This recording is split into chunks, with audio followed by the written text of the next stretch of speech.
Good morning. Welcome to the Phalanx Report. This is episode 4. Today is February the 5th, 2018. Congratulations to the Philadelphia Eagles for beating Tom Brady and the evil New England Patriots. Not an Eagles fan, but I like anybody that beats the Patriots. Today we're going to be talking about initial inspections, where we left off last week. Sorry we didn't post on Thursday or Friday. I had a couple fires to put out here at the office, so we're back in the saddle here on Monday.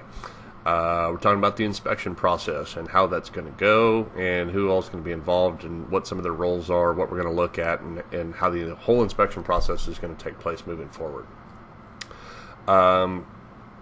Last week we talked about who the different types of adjusters are, kind of their mentalities and their mindsets moving into a claim. Just keep in mind that the people that are going to be at the inspection are going to be the adjuster from the insurance company. They are there to identify the damages, write a scope of damage, issue any payments that are going to come up based on the damages that they do find. Also, if you already have a contractor, the contractor is more than likely going to want to be there.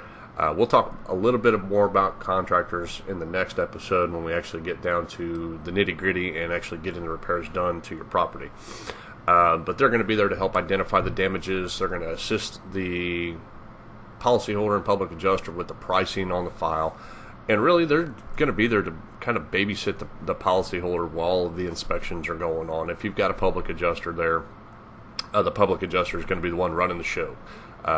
Contractor, policyholder need to probably get out of the way while the insurance adjuster and the public adjuster are negotiating the settlement and doing the inspection. Policyholder, sometimes the policyholder needs to be there, sometimes they don't. If they have to get inside the home, remember, we're not going to go in there without keys. I don't want to be there unsupervised because even though you've got great relationships with policyholders, sometimes allegations get thrown out there. Oh, my watch is stolen. I don't want to even get into that, so we always insist if we're getting inside the house, the policyholder, or if they have a property manager, they need to be present for the inspection. If everything's exterior, if you're just looking at roof, siding, gutters, storm damage to the building itself on the outside, don't necessarily need to get the policyholder involved. They got work schedules. We can go do the inspection with or without them. It doesn't really matter one way or another. Who else is going to be there?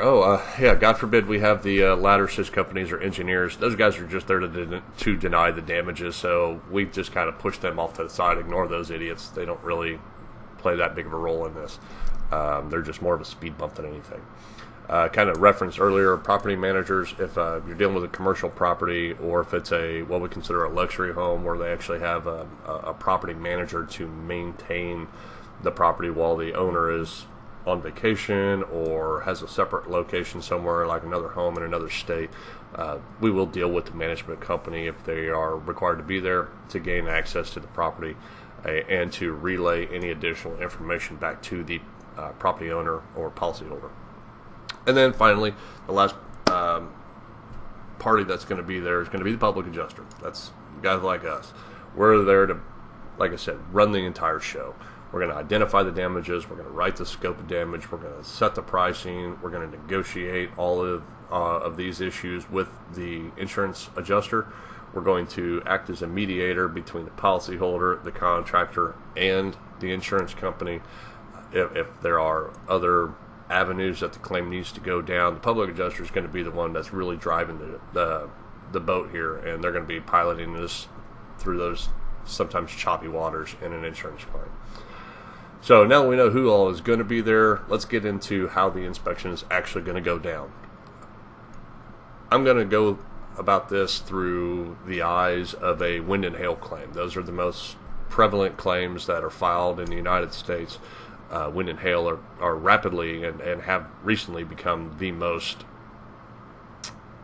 cost prohibitive claim for an insurance company. They spend a lot of money on wind and hail, and I mean hundreds of thousands of claims filed every year for wind and hail. So that's the direction we're going to focus going in this particular video. We might do another one later for fire or water, ice dam, something along those lines, but for right now we're going to focus on wind and hail. When I'm going on an inspection for wind and hail, I have a very set routine that I like to follow. Some people do it different. This is just kind of my way of doing it. I've done it. tens of thousands of times. We've gone out and done a whole lot of claims, and this is just the routine I like to follow. Do it your own way if that's comfortable for you. If not, take a couple tips here. I always start inside the house. Even if the policyholder doesn't know that they have any damage, it doesn't ever hurt to go in there, look at the ceilings. Not a lot of people walk around their house going, I didn't know I even had water damage. Go in there and look at the ceilings, take a flashlight in there. We've recently been kind of getting into these little guys here, these little FLIR thermal imaging cameras. They're pretty cool. They help you find water damage in and around. While you're inside, document. Like I said, we use the FLIR.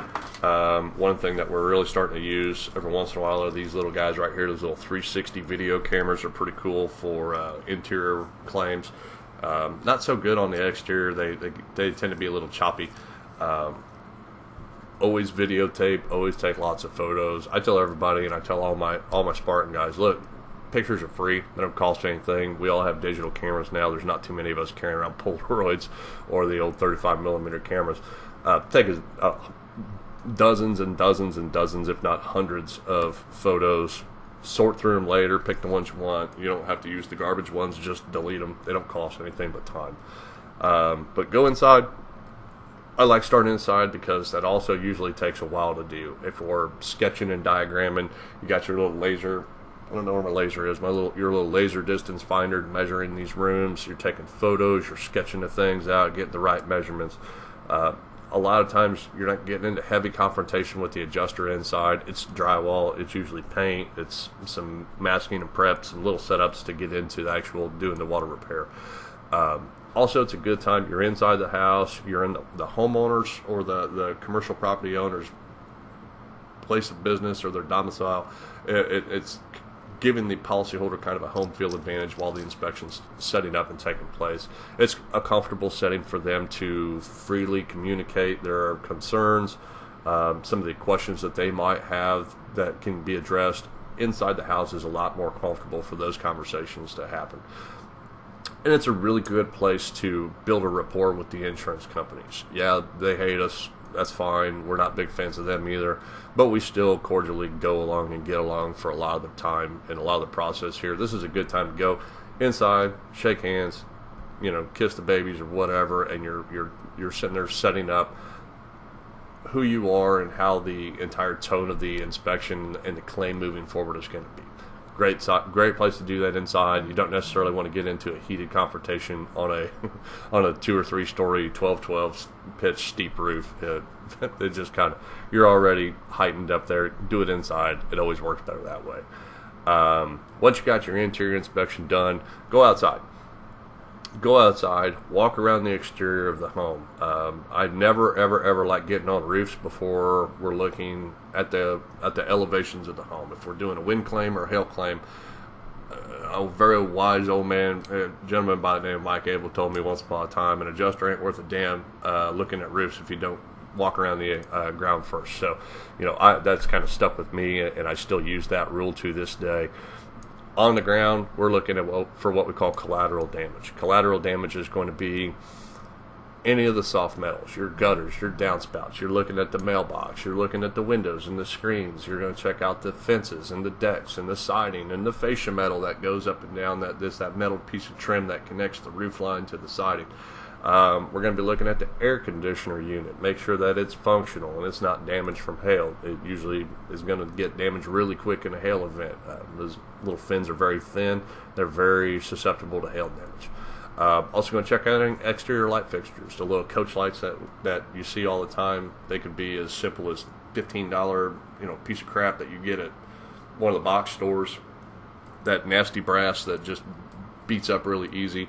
Or I've seen $4,000 elaborate cast iron, black steel. It could get hit by a truck and doesn't hurt it. But you still want to check them out. Make sure that you're documenting the claim. That's the most important thing. Again, we're still taking pictures. We're still taking video. If you're so inclined, a lot of the guys around here, they'll use an audio recorder to take digital notes and things of that nature. Once you've got the elevations inspected, now it's time to go upstairs. Now we're going to the roof.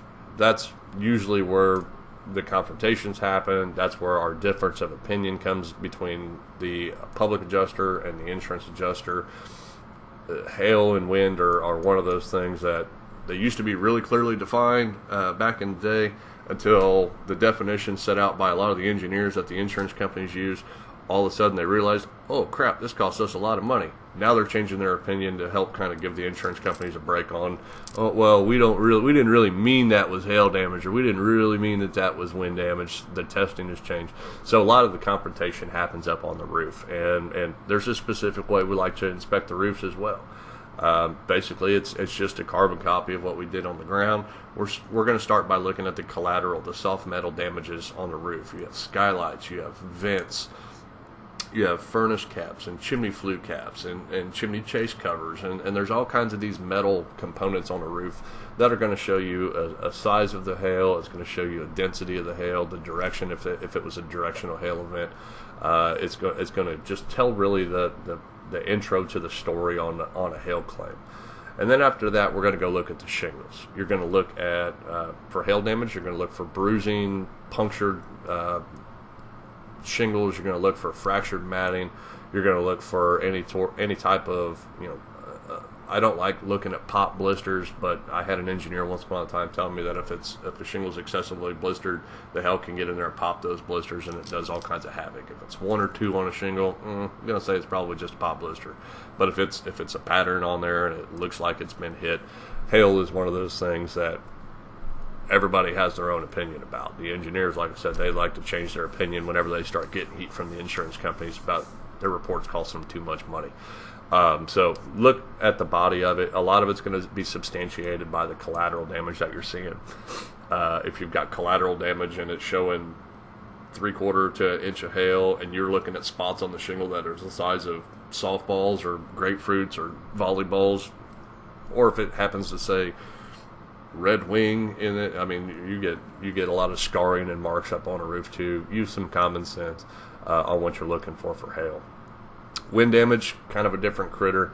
You're looking for torn shingles, creased, lifted, completely gone. I mean, shingles are gone. Obviously, they didn't just dissolve. The wind blew them off. With the wind, you're looking for damage from flying or falling debris to tree limb falls, punctures the roof. The wind blew it down there. It's going to be covered under most insurance policies, so don't forget about flying debris damage. A lot of insurance adjusters will see a giant gouge in a shingle that looks like something very large and very heavy scraped across it, and they go, oh, they did that when they installed the roof. It was in a tornado. It was hit with the neighbor swing set. I don't know what to tell you. Trampoline hit it. They're going to say, well, hail doesn't do that. Well, yeah, duh, hail doesn't do that, but a flying trampoline will cause havoc to a shingle. So keep that in mind. Don't forget the flying debris. I see a lot of people that just tend to walk right over that kind of stuff. So once you get the roof done, jump down, and then if they have any other outbuildings, I always do the outbuildings last. I always focus on the primary dwelling. Outbuildings, sheds, garages, barns, chicken coops, smokehouses, pump houses, greenhouses. I mean, the list goes on. You've got silos if you're doing farm and ranch. I mean, there's all kinds of stuff out there that you can go check out. If it's scheduled under the policy, make sure that you know what schedule was not. Most of the policies are going to have pretty defined policy limits for dwelling extension. If you're dealing with a tornado and they've got $10,000 in coverage for dwelling extension, and they've got $400,000 worth of property that's gone because the agent's an idiot and didn't write the policy right. These are all things you need to keep in mind. We'll get into that way later down the road. But so once that's all said and done, now you're getting into the good stuff. We're going to talk on the next episode about writing the scope of damage, putting the estimate together, negotiating the settlement, reconciling the differences. But for now, that's going to be it for episode 4 of the Phalanx Report. Today is February 5th, 2018. Don't forget to check out our website at www.spartanclaims.org. Click on the links, like and share us on Facebook, subscribe to our brand new YouTube channel. Just did it, so bear with me. And then tomorrow we're going to pick this back up where, for episode 5, we're going to talk about working towards the settlement. So for now, that's all I got. Aaron Poland, Spartan Claims. We'll see you tomorrow.